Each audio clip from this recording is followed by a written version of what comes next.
The following program is a special presentation of the Big Ten Network, produced in association with the University of Wisconsin. Uncertainty and fear seem to be the dominant feelings about the economy in the United States. How are American consumers responding to the recession? What is consumer confidence, and what exactly does it tell us about our economic future? Find out next, during Office Hours.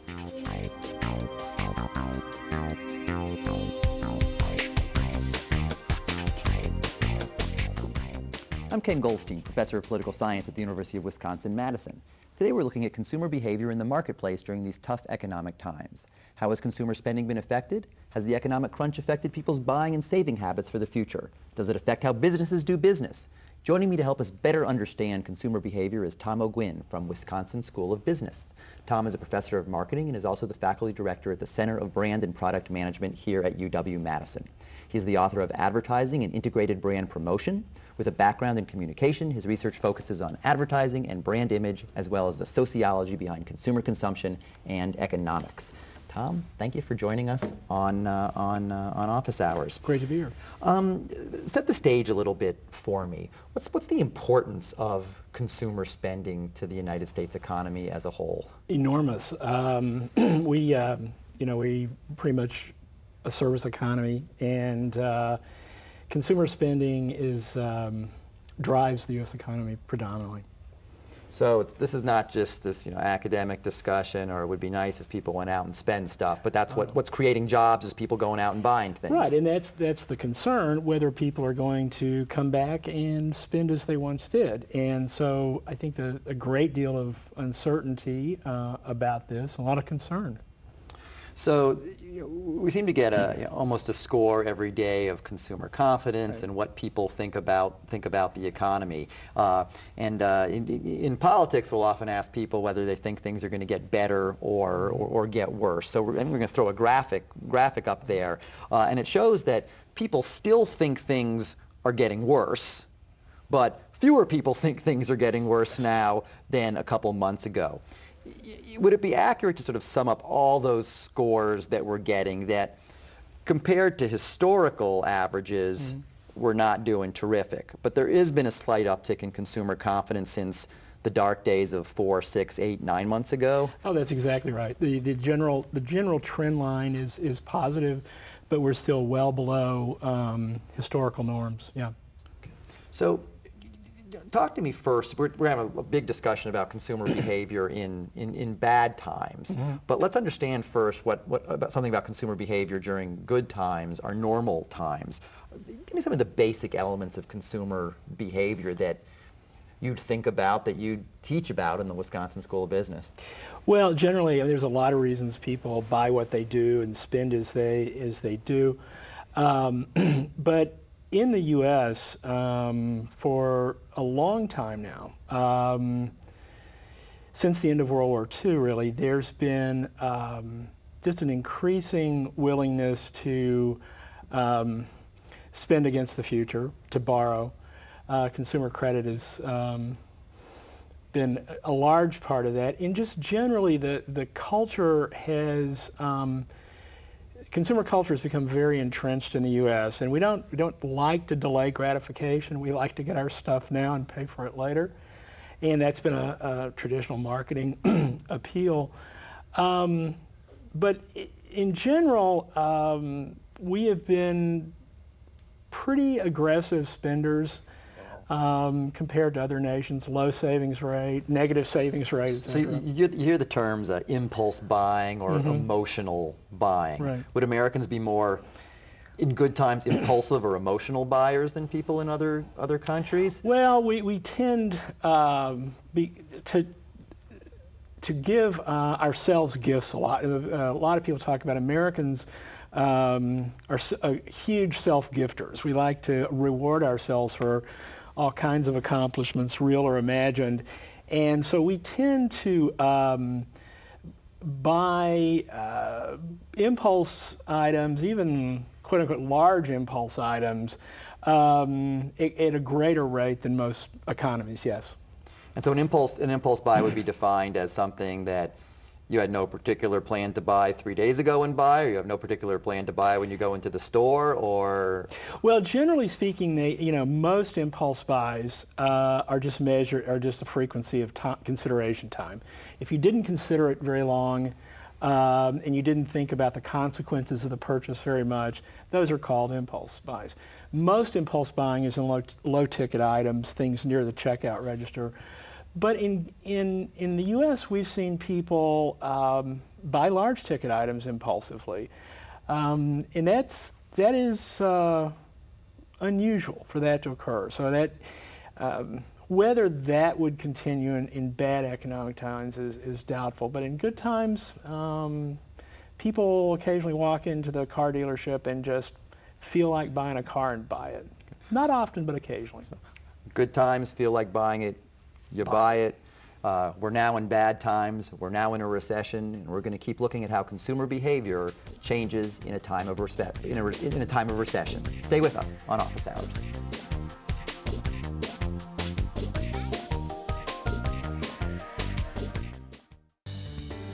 This program is a production of the University of Wisconsin-Madison. If you have comments about this broadcast, please email them to programming@uc.wisc.edu. For more than 100 years, the University of Wisconsin has been inspired by the Wisconsin idea, which says the good work of the university extends to the boundaries of the state and beyond. So the UW works hard to help build Wisconsin's economy. Educate people of all ages. Advance health and medicine. And enhance the quality of life for all of us. Hit it! The University of Wisconsin-Madison. Forward thinking.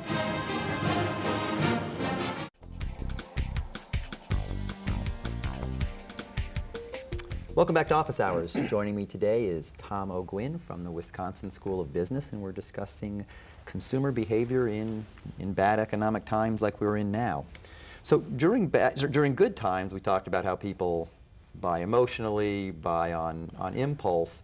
When times are bad, do people suddenly put their emotions away and magically act more rational in their purchase decisions? No, but they do sort of attenuate them. You're not going to change the basic way humans process information, really, but they do respond to, they attenuate their optimism. For example, consumers, or humans in general, if you ask them, how much do you think you'll exercise next year? How much, all these, will you lose weight? People tend to be extraordinarily overly optimistic about their behaviors. They're that way about economic things as well. Think, well, I'll spend, but I'll make up for it. In bad economic times, they get so many messages about that tends to dampen that ambition, that optimism, and they constrain. They exercise more impulse control. They are less likely to buy big-ticket items against the future. So they do actually, there is some rationality to that. But their basic, the way they process information doesn't change. They just take the information in the environment and situate their decisions within that. So big-ticket items like automobiles. Yeah. We had a small bump with cash for clunkers, Sure. but still automobile industry clearly in trouble and some depressed for demand for big ticket items. That's a brand that's clearly suffered during the economic downturn. What are some brands that have benefited during the economic downturn? Because there's a surprisingly large number of them. Yeah, we were talking about Spam and peanut butters and anything that is sort of well known to be an economy food, a value food, cheese, buying basic craft cheese rather than some designer cheese or artisanal cheese or something. And we're seeing that in terms of advertising. I'm much more likely to see a Kraft cheese, Jiffy peanut butter, Hormel Spam ad than I am to see an ad for a Lexus. Oh yeah, I mean you're going to, the categories that are spending now are typical value categories. They are things that people already associate with some way of saving money, and now they're given more incentive to do that. And it's sort of interesting to note that Spam's a product that actually started when? Yeah, in the 30s. And there's been a lot of, the parallels to the 30s are very interesting. There's a lot of similarities between the way, consumers in the Great Depression responded to it and what's happened in this recession. So, yeah. So there's clearly been a benefit from some of these other brands. Right. On the other hand, there's also something called escapism, where people might be trying to get away from all their problems and make themselves feel better by buying something more expensive. And we're going to come back on Office Hours and talk with you, Tom, about escapism and whether, ironically, in a tough economic time, maybe people actually will spend more on a luxury item. Hope you'll join us on Office Hours as we're discussing consumer behavior in bad economic times.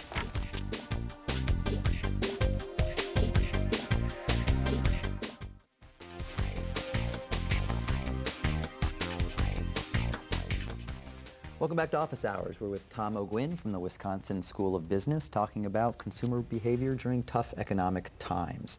So Tom, talk to me a little bit about escapism and if there's any validity to that. Well, there is some. The film industry had, I think, its best per capita viewing in 1939. It's always been the case in the genres that do well in bad economic times tend to be escapist genres. And it makes perfect sense that people want to have a few minutes, hours, etc., away from trying times. And this happens on all kind of goods and services. Okay, so but what does that mean? That doesn't mean I buy a new Mercedes. It might mean I have a large latte. Right, or McDonald's original campaign for "You Deserve a Break" today was based on an idea that even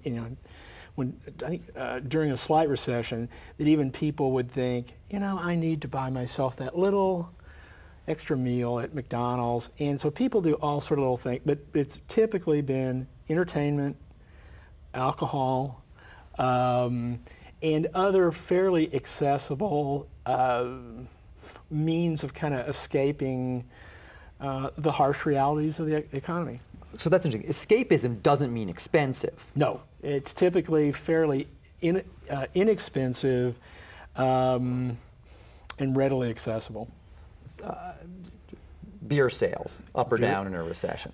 Typically up. All alcohol tends to be up in recessions, not by a huge amount, but it tends to do well. But so I may go to the bar less or order a fancy bottle of wine at a restaurant less, but I'm still going to my local... people enjoy drinking during recessions. I mean, for whatever reason, there is a... I don't think we need to be great scientists to make that claim, understand that, right? Yes. At the higher end, there's also some difficult decisions for brand managers. So you take a brand like Four Seasons, right, which stands for expensive. Yep. That's its brand. Yes. Yet they got lots of empty hotel rooms during a time like this, and they have a choice. Right. Cut the rates on the hotel rooms, but then do they then really hurt their brand down the line? That's a really tough decision for somebody. Yeah, and I think that the Four Seasons of the world have the right idea, and I think that there is a huge tendency for good brands during a recession to do the value orientation, and typically I think that, or often, that's a mistake. It's a mistake for Four Seasons. They're not doing that. They're maintaining equity in their brand by not reducing rates, but companies like Target, who had built themselves to be sort of accessible chic, designed for Target, designed for the masses, I personally think hurt their equity when during this recession they've taken a little bit of a value orientation and copied Procter & Gamble and Kimberly-Clark and other people doing it. I personally think that's bad for the long-term health of the brand. But a difficult decision. So yes, we could be sitting here and saying, good for Four Seasons to not cut costs and hurt the quality of their brand. On the other hand, maybe they go bankrupt. Right, but there's often times when less is more. And for example, when Scion, when they got this wonderful little niche where the Scion's this cool little car, and demand is going up, what does Toyota decide to do? cut production to keep it scarce, to keep it cool, whereas Detroit probably would have just ramped it up and decreased the value of the brand. So sometimes keeping the brand associated with the high quality that high price infers or implies is the best thing to do. Okay. Super, great. When we come back on Office Hours in our final segment, we're going to be looking at the long-term effect on consumer behavior of the recession. Please stay with us.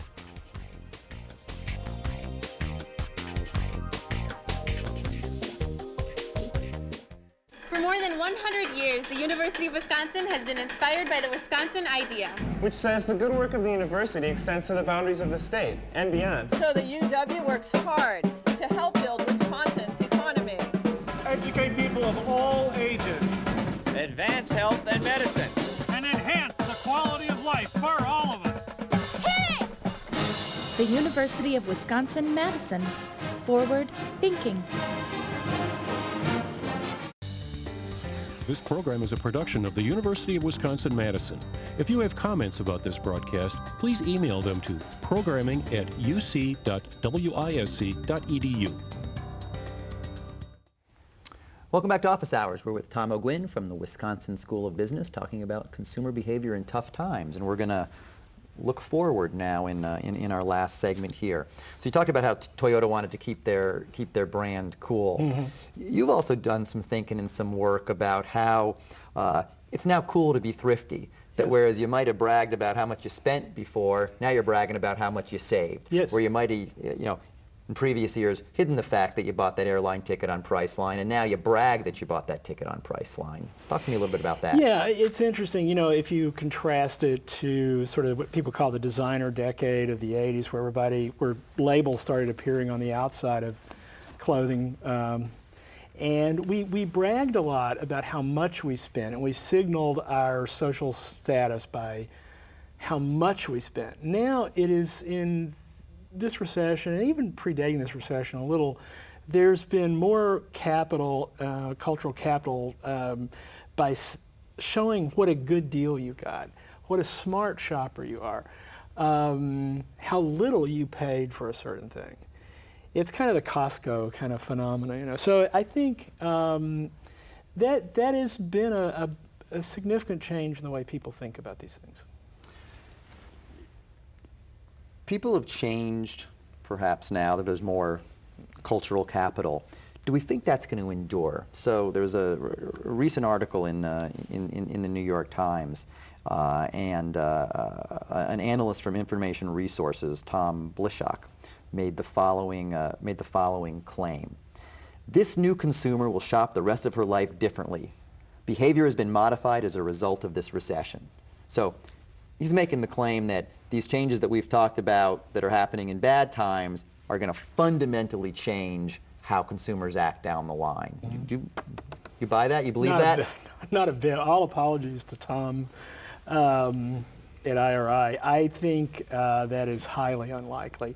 If you look at the sort of beginnings of branding in the 1880s, 1890s, all the way to the present, and look at the wide sweep of consumer behavior, we've come way too far in our acceptance of the basic precepts of consumer culture to think we're going to fully retreat. I mean, that's just not going to happen. I think there'll be a period in which we decide to behave a little differently, but I just think you're creating more and more pent-up demand. People use reference points relative to their parents, their friends, etc. I think expectations have been set too high for that to happen. So in the short term, we may go with the spam, but we're going to go back to the higher end stuff afterwards? Right. I wouldn't bet on spam being a staple of American diets for very long. I think we're just too socialized, and there are too many institutional interests in keeping a rapid turnover in obsolescent styles, trends, for us to all of a sudden become much more puritanical and less pleasure seeking. I just don't see evidence of that. Is anything going to change? Well, you know, it's. I mean, something's obviously going to change, but when we look back on this recession as a treatment, a shock, an independent variable, what do you think's going to be the change? Well, I do think you'll see change in the way providers will, you know, I think respond to the market by increasing efficiencies on discounting consumer prices. Supply chains will get even more efficient, et cetera, to deliver low price.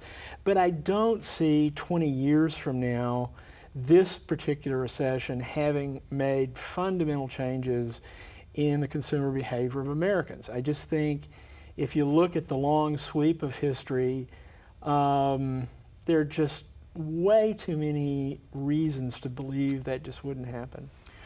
Talk to me for a second, because obviously a change has been the internet and online buying. And online retailers are actually doing better. And I've seen a couple different hypotheses. One is you can still get that instant gratification on the click. Two, it might be cheaper and more efficient. And three, well, it's a way I can buy something expensive and not have to do it out in public and have my neighbors see me. All three are legitimate. I do think that one of the things, you know, in the first instance, the fact that you have, in a way, an environment with a mouse where there's less consideration time. You're driven to the site, you get to a certain point, you make a decision. It's different than going to the store, maybe talking to somebody, thinking about it. It does, I think, make for more an environment that's a little more impulse friendly, and I do think the social comparison issue is important. Some of the luxury brands have pulled back during this recession because consumers will say, you know, I was going to buy this really expensive watch, but I'm kind of embarrassed to show it to my colleagues who are suffering. And how am I going to feel walking down the street past people standing in line to get a job with a handbag that costs 3 months' wages? So I think there is a sense of sort of a little bit of social responsibility in not being seen as inappropriately consumptive during this period. Great. Tom, thank you for joining us on Office Hours. Sure. Thanks to everyone else for joining us on Office Hours, where we discussed consumer behavior during bad economic times. Thanks for stopping by.